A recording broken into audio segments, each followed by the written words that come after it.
everyone, welcome to Masters Cast, both video and podcast. Visit us at masterscast.com, find out all the information. I'm one of your hosts. I'm John. I'm Martin. I am Leanne, also known as Stratos Macca. I'm Josh the Lion Court, also known as just Lion Court. We're a long-running He-Man and She-Ra focused podcast, also record some video. Masterscast.com, you can check out all of our previous episodes. We are going to talk quickly today about the upcoming, I don't know if I should have put that in air quotes, Masters of the Universe live action motion picture, something that Mattel has been trying to get off the ground for several years. I don't know if any of you guys remember this, but I found decades. This image. Yeah, even from a couple years ago, Sony was supposed to put it out, right? And they actually said March 2021. I think they announced that at PowerCon, but San Diego Comic-Con, and that never happened, of course. The production has changed hands, as we know, several times. What we know right now is Amazon is the one that is going to be putting out the movie. It will be a live action movie. There is a director attached, Travis Knight. He directed the Bumblebee Transformers movie, which I didn't see, but I heard was rather good. Great. I heard it was good. Really good. I liked it. It was good. The thing I like is so it's the screenwriter attached is Chris Butler, and he is apparently reworking previous scripts that were up for this movie. And want to preface it that I did not read this script. I had read several drafts before Amazon ever, was involved. And the movie script was terrible. Spoiler alert, it was terrible. Not to say I wouldn't have liked it when I actually saw it on the screen. And I don't want to get into specifics, but there was Earth and there was a lot of stupidness. Was this thing? Yeah, I don't want to go super into detail. Okay. Just I don't want anyone to get in trouble. But I did, and it, in my opinion, not good. Maybe I would have been pleasantly surprised. So, different screenwriter, reworking things. This is good, also good. And we actually have, I believe this is the first time, right? We have actual actors being hired and contracted in certain roles. We have, I have pictures, which I stole from like deadline.com. So just giving credit where credit is due. We have Nicholas Galasine. He's going to be He-Man, Prince Adam. We have Camila Mendez for Tila. We have Allison Brie for Evelyn. And just recently, and I believe he's still in, they said he's like still didn't sign on the dotted line, but they're courting him, is Idris Elba as Duncan, Man-at-Arms. So this is the first time we've had a lot of stuff going on. They say filming is going to be starting soon. They're looking for a 2026 release date. To me, I don't know about you guys, this time I actually feel like it might be happening because they are actually signing on actors, announcing actors. Amazon absolute sorry, toys fell down. Absolutely has the money to do the movie. We don't really know what the budget is, what it's going to look like, but I don't know. I actually think it's going to happen. That's my prediction this time. I think it's going to happen. It seems like it because I've seen other stuff about like Alison Brie was reading like He-Man. She had some sort of He-Man material and she was reading Evelyn stuff or watching Evelyn cartoons or whatever it was. And I asked her about it. Tila actress whose name I'm afraid I've already forgotten was like did she dye her hair or something recently? She had the red hair.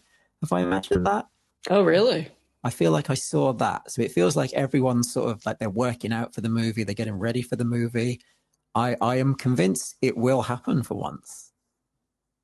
I am so pessimistic still. Like, I'll believe it when I'm in the theater, like actually watching it.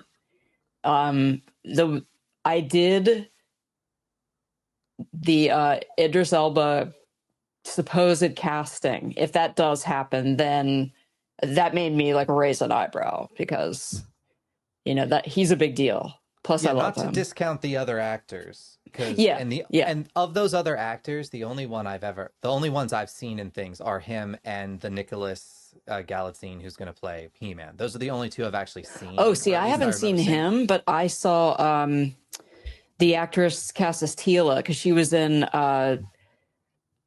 Riverdale. Oh, okay. Then So yes, so that's where I know her from.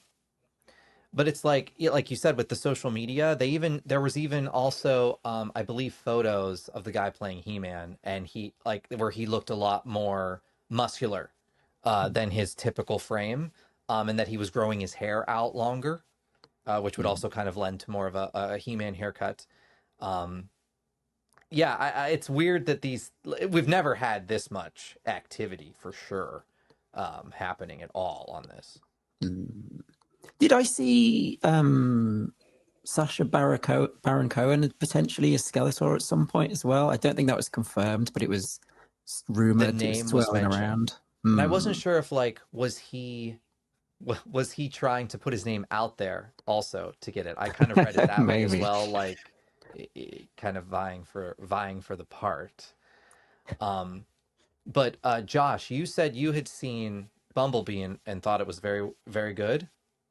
Yeah, it was a long time ago now, but it was good. Yeah, it was good. So the director, I'm definitely on board with. I don't know any of these actors, so I have no real opinions on them. But all I want is for the movie to be good, not be set on Earth, yes, and have the budget it deserves.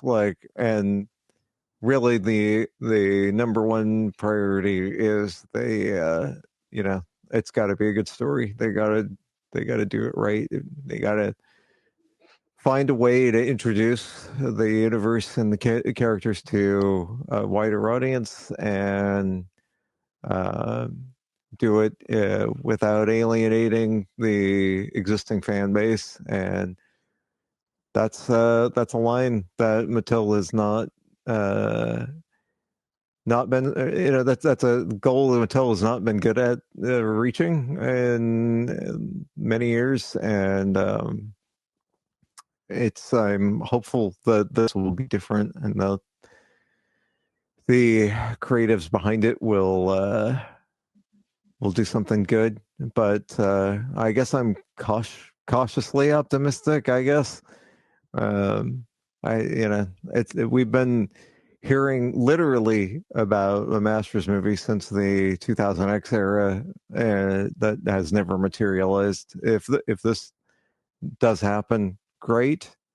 But it's got to be done well, and I don't have a tremendous amount of confidence in in that from the stuff Mattel's done so far. But I guess it depends, right? How much influence is Mattel going to wield on this? I think when the first Transformers movie came out, I think Hasbro was pretty hands off with it, and it was good. I enjoyed the first one, and I enjoyed Bumblebee. And if this one's done similarly with some good creative people behind the camera and writing the script and stuff, then hopefully it'll be good. That's all I want, is a good movie, not on Earth. One of the good things, I don't know if this is good, because we had this with Netflix and it didn't work out. So you know how Netflix had both She-Ra and He-Man living at their studio, basically, with the She-Ra cartoon, then He-Man cartoons. But you still didn't have that synergy, right? The synergy of using He-Man and She-Ra together. We're kind of in the same situation. Amazon is going to also be doing a live-action She-Ra TV show that doesn't have as much information out right now as the He-Man movie. But that is also supposedly in the works. And then they also say have live-action He-Man, right? So this could be a rebirth at a different studio, which could be good or bad. I'm hoping good. But I hope they look at the stuff that has already happened, and at a bare minimum with this movie, there are two things I need for me to, at a baseline, enjoy the movie, I think. One, which is what Josh just said, no Earth. There is no reason outside of Queen Marlena origin, if that must be touched upon, which doesn't need to be in a first movie. We don't need Earth. No Earth. And second is I need a transformation sequence because we did not get that in the live action 1987 movie. So I don't care if he's He-Man for the majority of the movie. I don't care if I only see the transformation sequence once. I want a Adam to He-Man transformation sequence. So I think those two things, you're already going to get me on board. And the rest, I'm a bit more forgiving, right? Like if your character development isn't the greatest, like at least if this is maybe a stepping point where it could be popular enough to energize more media for the property, then I think it will have done its job for me. Yeah, for me, I'm basically exactly the same. No Earth. I need a transformation sequence. I would like to see Battle Cat or like an Orko character, because Orko can serve as comic relief. I know people they think a certain way about Orko. You know, I like Orko. I think that would be cool. He could be the comic relief character. I think we need to see like some of these fantastical, characters, and I think that was a problem with the original movie, apart from the Earth stuff. There was, no Battle Cat, no Grayskull, no Orko. I'd like to see them make an effort, in this. So we'll see. Mattel, I am available to write the novelization. Just saying. I think for me, like similar to everything everyone else has said so far, I do think we've had an awful lot of He-Man origin stories over the last decade or so, where, well, maybe not actually. Maybe it's just in my mind we've had quite a lot. But we had the CGI one. We didn't really get one in Revelation. We had the Mike Young sort of origin story. Was there something there was some stuff touched upon in the comics. I'm like, am I going to find an origin story for He-Man again interesting enough to warrant its own movie? But I guess people will probably expect that from the first movie in a series. So I don't know whether will it work to just jump in and everyone's already there and you don't have an origin? They're probably not going to go that way. But I think don't get too bogged down in doing origin stories for everybody in your first movie. I feel like, because it just slows everything down. And these franchise movies often get very bogged down with setting things up for future movies now on the assumption that it's going to work well. And I feel like so much time is wasted in a lot of movies now saying, this character, it's Merman in the background. You'll see him in the next movie. Oh, it's cancelled. Like, don't do that. Just focus on like telling one good story without becoming obsessed with franchise building. I think I like your point about not doing the origin, because the origin, it's not that interesting. The way they've reimagined it, I guess, from Mike Young on, with the whole lineage of King Grayskull, and kind of muddying the waters of what Josh pointed out in one of our previous episodes about how, do you have to explain everything to the kids, or can we actually have some mystery? Like, do we really need to know where the actual power of Grayskull comes from, other than like we know the general kind of concept of like the Hall of Wisdom and all of that kind of thing? But like, I don't think He-Man, at least with children of today, I don't think it's mainstream enough for them to know his origin, like they maybe know that, Spider-Man bit by the spider, blah blah blah, like type thing. But as a child, I vividly couldn't stand the like first chunk of the Christopher Reeve Superman movie, when it's in Smallville, he's Clark Kent, he's not, he's the younger actor, not Christopher Reeve yet. As a kid, I always moved forward in that movie to when Christopher Reeve is working at the Daily Planet, like that point in the movie. Like anytime I rewatched that movie, it was just so long and drawn out. I remember his origin for me. And as a kid, I guess I just kind of already maybe knew because I had comic books or something. Like maybe I already just knew the general idea of Superman. I didn't need it to take up that much time in the movie. And I would really hate for the same thing to happen with He-Man. Like I don't need I don't need He-Man to finally appear in the movie, like an hour and 15 minutes into the movie. I think that's just too much, even though his origin isn't as widely known as someone like Superman, Batman, Spider-Man. I don't know. I just don't feel it's necessary. Like the origin really is he gets the sword. He was destined to have the sword. Like I feel like that's really all you need to explain at this point.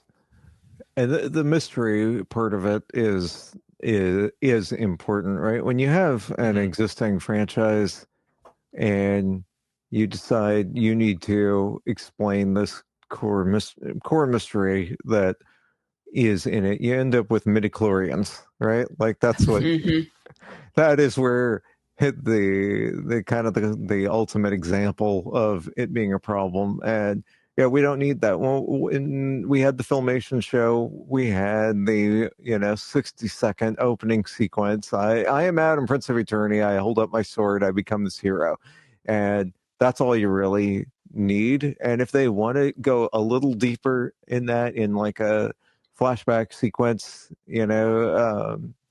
or something that takes 30 seconds, and maybe build on that over the course of multiple movies, if it's successful, great. But I think leave a lot to the imagination and focus on the battle between He-Man and Skeletor, good guys and bad guys, whatever. But the power of Grayskull and that sort of thing. But don't feel like you got to explain everything.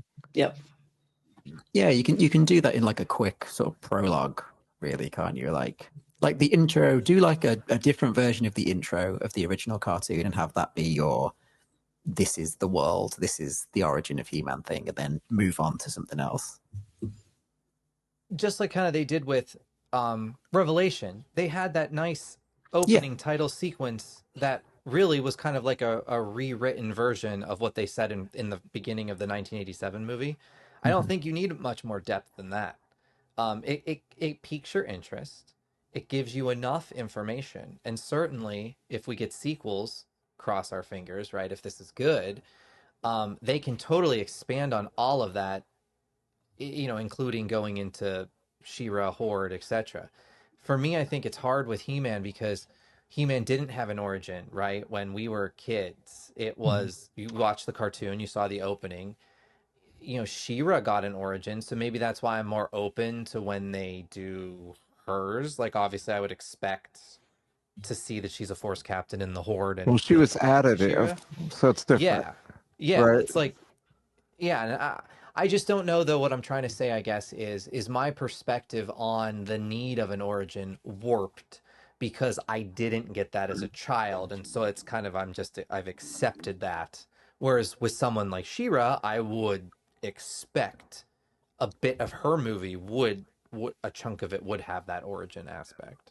Yeah, I mean, hers is very directly linked to her as a character as well. Like, I don't think you can do that character. You would rob a lot of depth of the character if you didn't explain that she came from the Horde. Whereas with He-Man, he's a prince. He finds the sword. That's pretty basic. There's no like emotional trauma or anything to get over there, or long lost relatives or her relationship with Hordak or anything like that. You can kind of gloss over his stuff. I think too, there's a huge difference here too with the She-Ra's introduction back in the day, because we still didn't know really where the swords came from. We still didn't know where the power of Grayskull came from. We knew they were both drawing from it, but did we really know? We knew more about her, Adora's capture by the Horde and growing up in the Horde and becoming a Horde captain and blah blah blah. But in terms of like the core pieces of the superhero that she is, we didn't really get a lot of explanation. We don't know why there's a stone in her sword and not in He-Man's, whatever. Like there was still a lot left to the imagination there. We just knew, okay, Adam grew up as a prince, of this kingdom, and that's about the extent of his his childhood. Doris was a little more complicated, and we get to learn about that. But the core pieces of the concept were still left to the imagination. That's a good point. You still had that mystery, even though you know who she is as a person. Rightfully so, like you said, Martin. We know who Prince Adam is as a person, right? He might have a smaller description, but Adoris has a bit, maybe a couple paragraphs, but we still don't know that core stuff about Grayskull powers, all of that fun stuff. I like that you point out, like, yeah, they never really did explain the jewel and the sword versus He-Man's, and why does She-Ra have more powers? And what I would love if they wanted to do an origin, I'd actually wish that they would sit down and actually workshop something that fits a bit more into the universe that would make He-Man and She-Ra the unique figures that I feel they are, which, as I've said for years now, that things like King Grayskull cheapens what He-Man and She-Ra are. Like someone would say She-Ra cheapens He-Man. So I can understand that because it's kind of the same principle.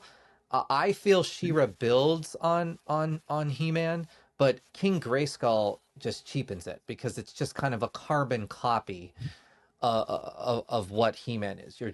She-Ra is at least expanding on it. So I would say scrap the whole King Grayskull thing and go to the core if they really want to do it, right? If they really must have an origin, maybe part of the revitalization of the property through a movie could be this awesome, fantastical origin of the powers of Grayskull that like didn't even cross our minds, right? It blows our mind when we see this in the movie and how they would maybe describe it in a flashback or something like that. I think I'm definitely on board for changes. I'm not opposed to that because I don't need the same thing repeated to me every, single time. And I can appreciate I won't like it. Like I didn't like a lot of the newer Batman movies, right? Where they take new directions from what I feel Batman is. So I have to be mindful that I said that, right? I said I'm open to new interpretations, so I need to deal with that. I just hope that they are extremely creative and take me by surprise if they want to go that direction, I guess. They may well already be planning about 10 different movies, John. We could be getting King Grayskull Origins like after this. No, it'd be like King Gray, like Rise of, what's his real name? They gave him a real name in the, is it like Devon Grayskull or something? Like Devon, Rise of Grayskull. That'll be the next movie. Then it'll be like Hordak Origins. There'll be 10. We'll see a huge pipeline like the MCU stuff. I'm interested to see what's the tone of this movie, because I feel like the original concepts of when it was with Sony was this was going to be a more comedic movie. Definitely more aimed towards children, not like Josh has said in previous episodes we had, like, you can capture both the child audience and the adult audience kind of in the same if you do the story well enough. I personally would like sprinkles, if that makes sense, of comedic tone in the movie because the cartoons had that. So I think that does lend like a little bit of lightness. I don't want He-Man to be like, I don't think it needs to be like Game of Thrones or Lord of the Rings or something. I think it is more fun than those properties. It's not as heavy as those properties, and that's fine. It doesn't need to be. So I think I would rather go for some sort of balanced tone than for it to be truly a comedic movie or truly something very dark and dramatic like a Game of Thrones. Yeah, I recently was rereading the Kingdom of Landover series, which is by Terry Brooks, who's a very famous fantasy author. And as I was reading those, it struck me that the tone of those books is exactly what you would want in a Masters movie. In fact, I think he wrote them back in the 80s. I tend to think that there was some Masters influence. I suspect he might have been watching the show with his kids or something at the time, because there's some definite parallels in there. Like the court wizard who can't cast spells correctly, whose name just happens to be Questor, which sounds like a Masters character if there ever was a name that did. But that series does exactly what you were just saying. Like it has its dark, serious moments and things like that, but it's also got a lot of lighter moments and kind of humorous moments thrown in. It's sort of a fish out of water story, because it's about a guy who's a lawyer in Chicago, and he ends up king of this fantasy kingdom. And stuff. But so it's got its humorous moments, but it's got its serious side as well. And I think it is not an easy line to walk, but if they could do it, that would be the way to go. I think you need to sort of strike your MCU jovial kind of tone with it. Like I'm not a huge fan of the MCU's humor in general, because I find it a bit insufferable at times. But like they've struck a good tone between let's keep like a certain seriousness and a certain, grounded in reality, as much as you can for comic book franchise. But also like they are generally quite funny movies. Like they sometimes go overboard on it, but I think they've found a good balance in a fair few of them. And I think you need to sort of get that tone right for the younger audience. I think that I'm flashing back to the movie script that we read many a year ago, and I can't remember who was there when we read that one. John definitely was, and I definitely was. But it was. I know what you're talking about. Yeah, that was years upon years ago. When we got a hold of that script, because it was no longer being used. It was not going to be the one in production. And if I recall correctly, we didn't hate that script. It had weird stuff in it. I remember there was like a walking Castle Grayskull. That's my biggest takeaway from that, is like Skeletor got Castle Grayskull to grow legs and it was marching across Eternia or something. It's a very bizarre sequence. But it wasn't awful. And I remember seeing some of the concept art, I think is in one of the He-Man art books at the back. I don't know why I said at the back. So people are going to be like, where is it?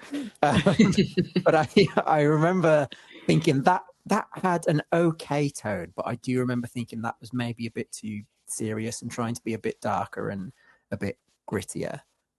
Maybe people would have liked that, but I think, make it a bit lighter, because it is ultimately it can be a very, very silly franchise. And you've got people called Snout Spout and Stinkor. I think you need to embrace the ridiculousness. I totally agree. Also, I think visually, I hope that they keep the color in it, like in terms of like armor, or having Battlecat stay green. Like that's one of my issues with like DC films in particular. They dull down. You get these really muddy, like dulled colors. It's like, just embrace it. Like that's what these are the characters this stuff's based on. Like it was vibrant, and it's the same thing with making sure that it's not too gritty, or trying to strike that balance for tone. But also visually, I hope that they kind of do more with what the MCU did, because I feel like they kind of embraced more of the comic bookness of their characters in terms of how they looked, and they didn't shy away from from things as like the DC films did, I feel. So. No, I agree with you. There's more color in the MCU than even say because the X-Men movies are not MCU, right? Mm-hmm. Even if you look at Marvel in general, the X-Men movies did not embrace, right, the comic book look of the character. But it works. When I saw Deadpool and Wolverine, Wolverine in that MCU version of Wolverine, right, is wearing a rather comics accurate, even color, Wolverine costume that is very iconic and we all know. And we all absolutely, the audience has accepted that.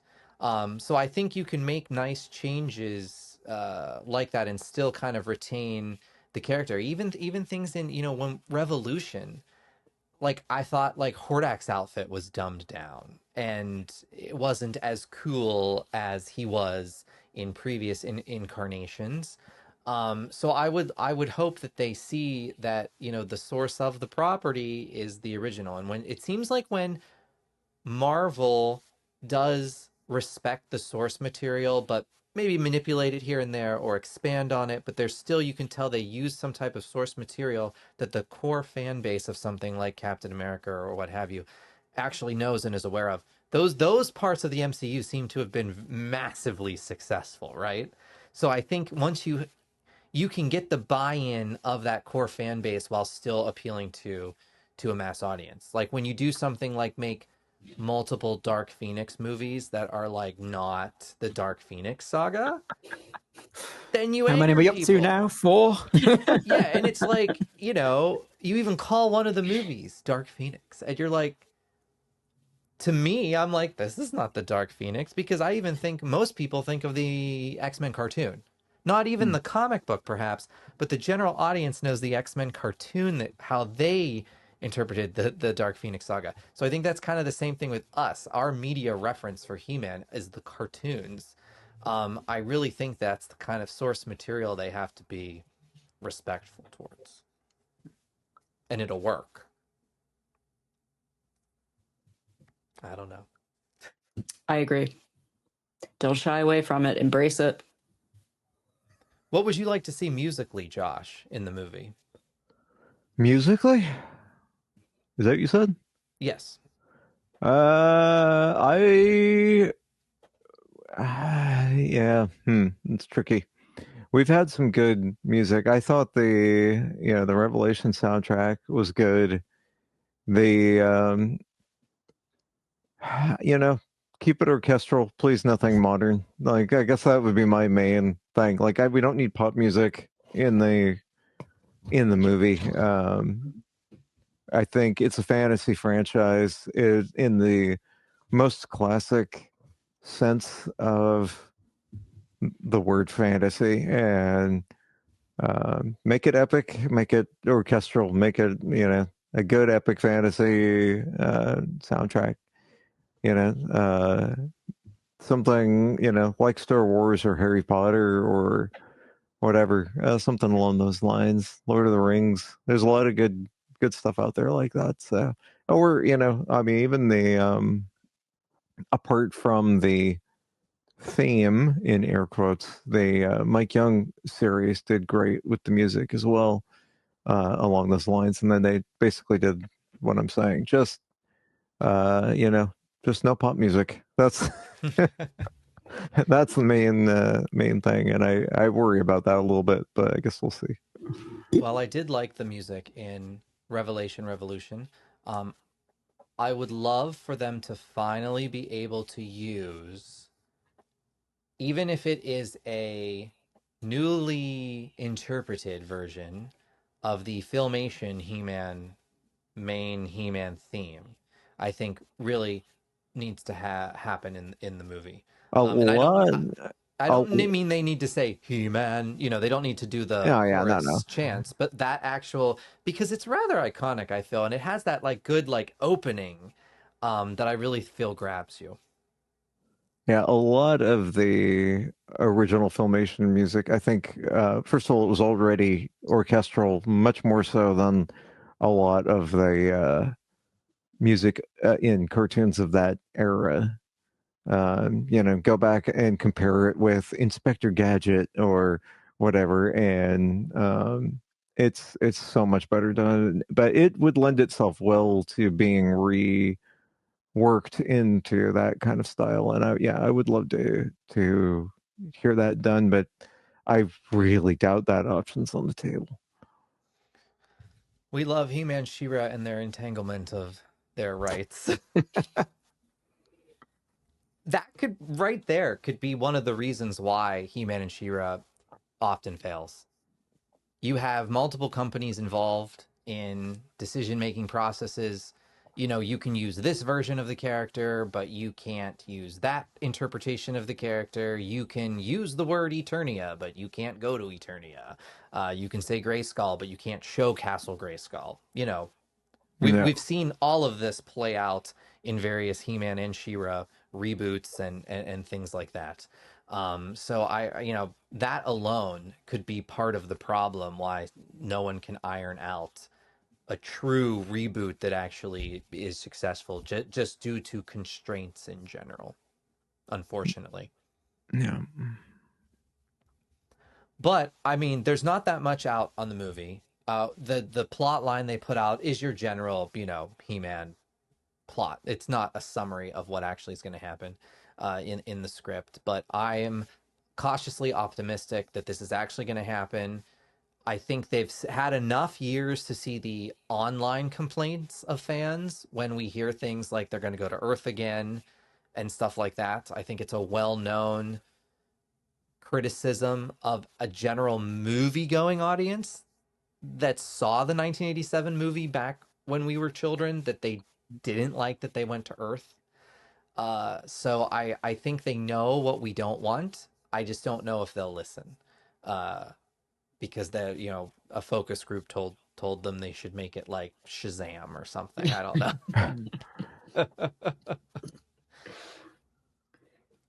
But I'll still see it because you can't not see it. But is it? Will it, as it's Amazon, will it be streaming or will it be a theatrical release? Have they said this yet? That's what I'm confused.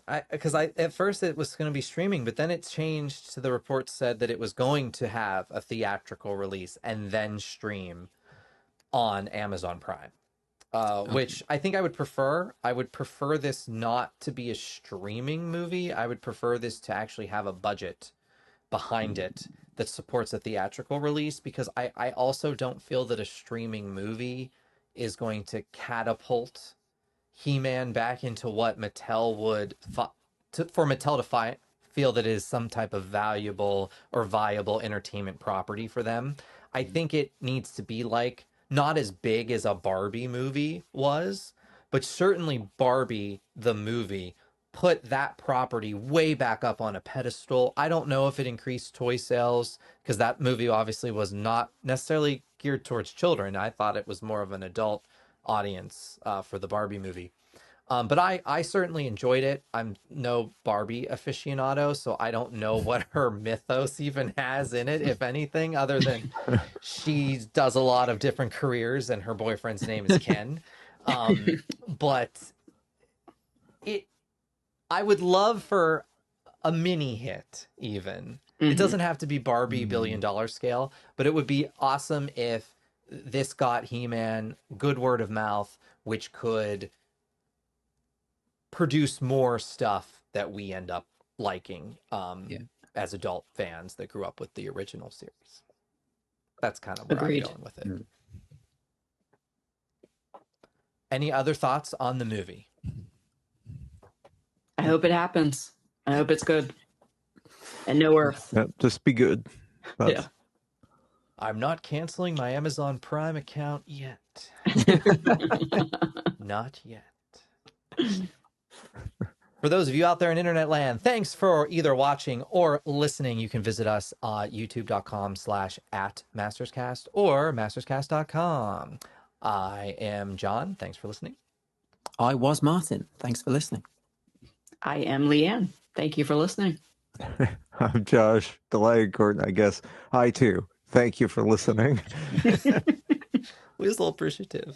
And we never say goodbye, but we wish you all Good journey. You know, we used to fake it because we didn't have video, and I would just move the audio over so that it all lined up. My God! I had no idea. The secrets behind the scenes. Masters Cast behind the scenes. Behind the power. Masters Cast. Expose of the last 20 years.